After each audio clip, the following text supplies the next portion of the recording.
Eren invadiu Marley sozinho? A tropa de exploração foi forçada a seguir um plano para resgatá-lo? Vamos ver isso e mais algumas coisas nesse resumo do episódio 8 do anime Shingeki no Kyojin.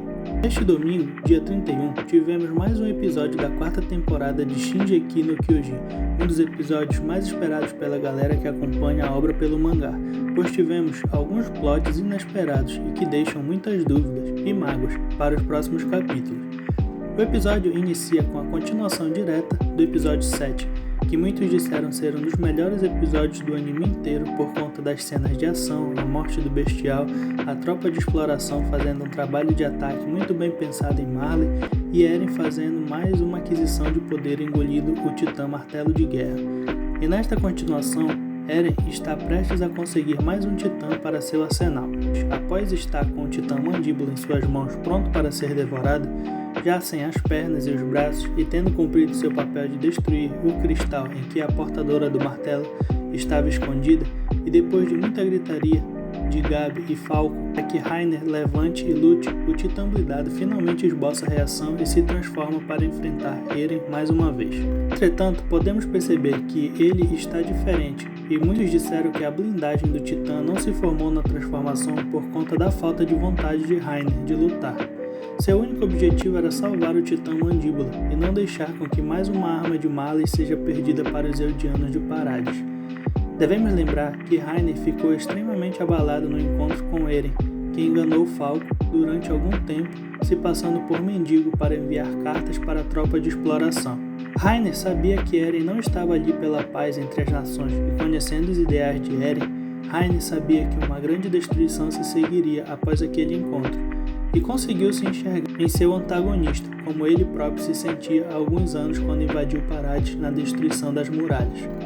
Naquele momento, a última esperança de Marley era Reiner, pois todos seus recursos de combate tinham sido esgotados com a destruição das frotas que chegavam pelos mares na explosão do Titã Colossal de Armin, a derrota dos Titãs de Marley e a morte do Bestial, que era a mente por trás da frente militar marleyana.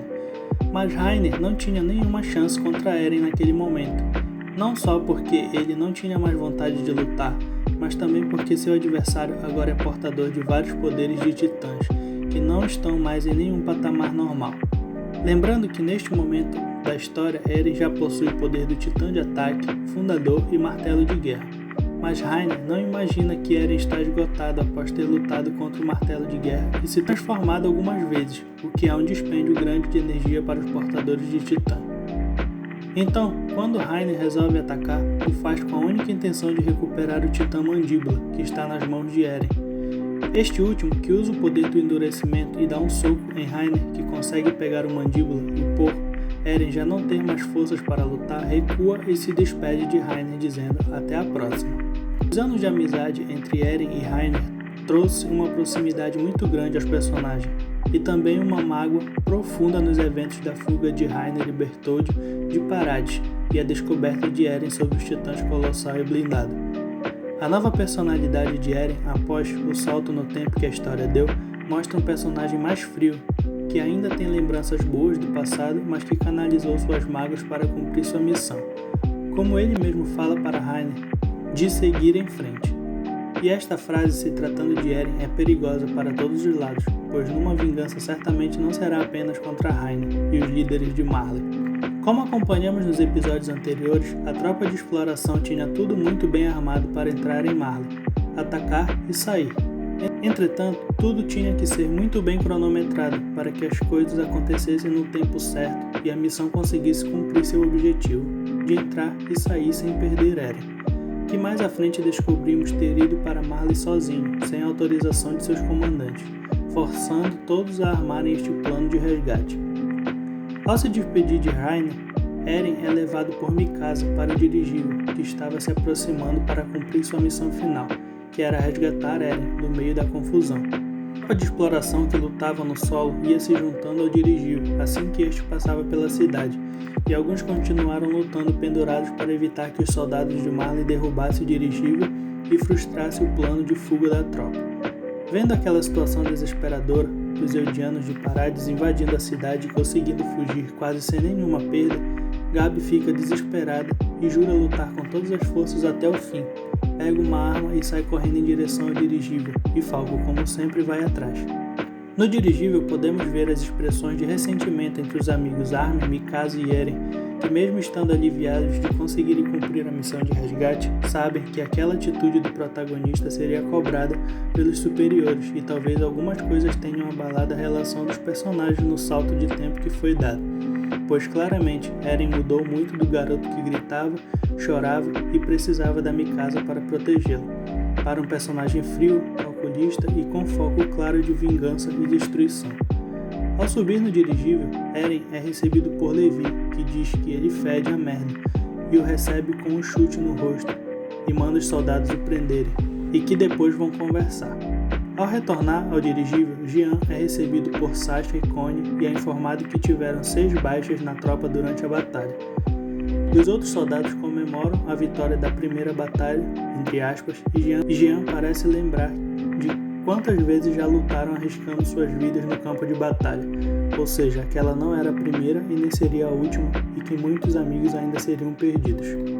Lá embaixo, Gabi continuava correndo atrás do dirigível, quando Falco consegue alcançá-la e pede para que ela desista.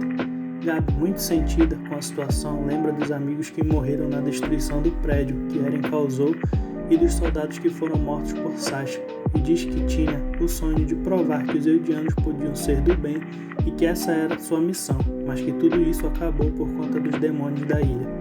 Falco lembra das palavras de Eren para Rainer, no calabouço, em que Eren pergunta o porquê de sua mãe ter morrido naquele dia, e Falco entende que o que estava acontecendo com eles já havia acontecido com o povo de Parades, e foi causado por Marley, e que estava sendo a vingança.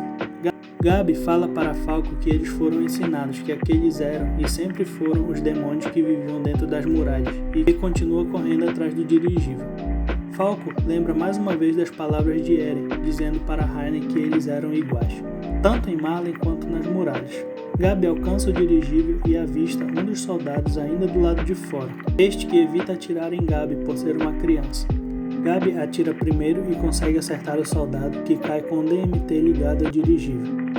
Gabi se despede de Falco e pede para que sua vontade de derrotar os Eldianos de Parades siga em frente, mas Falco lembra que Rainer pediu para que ele salve Gabi, e esta, ao apertar o gatilho do DMT e subir em direção ao dirigível, vê Falco se pendurando e indo junto, prometendo que o próximo portador do Titã blindado seria ele. Ao ouvir algo batendo no dirigível, Sasha avisa Jean de algum barulho lá fora. Jean ordena que todos façam silêncio, mas a euforia é muito grande pela vitória da batalha em Marley, e ninguém obedece. Gabi consegue entrar no dirigível e, sem pensar, aponta sua arma em direção à tropa e atira, atingindo Sasha bem no coração, que cai imediatamente, fazendo todos se desesperarem e partirem para cima de Gabi e Falco, enquanto Sasha diz suas últimas palavras: carne. Enquanto isso, a cena muda para Pieck, lembrando do soldado que aprendeu juntamente com Galliard, no poço em que os dois ficaram impossibilitados de se transformar. Era o mesmo soldado que estava no navio de reconhecimento que desapareceu na missão para Parades. Mas na verdade não era um soldado, e sim uma mulher que trabalhava para Zeke, e por isso Pieck estranhou a estranha barba que ela estava usando, ou seja, existiam soldados de Marley e estavam infiltrados e trabalhando pelos interesses dos Eldianos de Parades. Mas como isso pode acontecer? E a resposta vem em seguida, com Gabi que continua gritando dentro do dirigível, dizendo para Jean que os verdadeiros Eldianos venceriam os demônios, pois herdaram a vontade do comandante Zeke, e Jean pede para ela dizer aquilo pessoalmente para o chefe, e bota Gabi em outra sala, que ao entrar vê Zeke e Ega vivo e descobre que tudo aquilo havia sido o plano do Bestial. A comandante Range entra na sala e dá um sermão em Eren, nos mostrando que este realmente agiu por conta própria e que forçou a tropa de exploração a armar aquele plano para resgatá-lo. Jean avisa que Sasha foi baleada. Armin e Mikasa correm para ver o que aconteceu. Logo após, Connie entra e avisa que Sasha morreu, ficando subentendido que a morte da personagem se deu pelas atitudes de Eren e que isso não seria facilmente perdoado. Eren pergunta quais foram suas últimas palavras e Connie diz que foi carne. Eren começa a rir e lembra da vez que Sasha roubou carne para que eles comessem e que o sonho dela era recuperar as terras fora da muralha para criar bovinos e o povo conseguir comer carne de novo. Logo, sua expressão muda, pois o personagem tem mais uma perda significativa, que vai abalar ainda mais seu psicológico e afirmar mais a sua vontade de seguir em frente. Então, este foi mais um episódio de Shingeki no Kyojin. Deixe aí nos comentários o que você acha que vai acontecer. Lógico, se você ainda não fuçou o mangá. Deixem suas opiniões, teorias e assim que sair o próximo episódio, volte aqui que eu estarei comentando. E não esquece de se inscrever. Muito obrigado por ter assistido e até a próxima.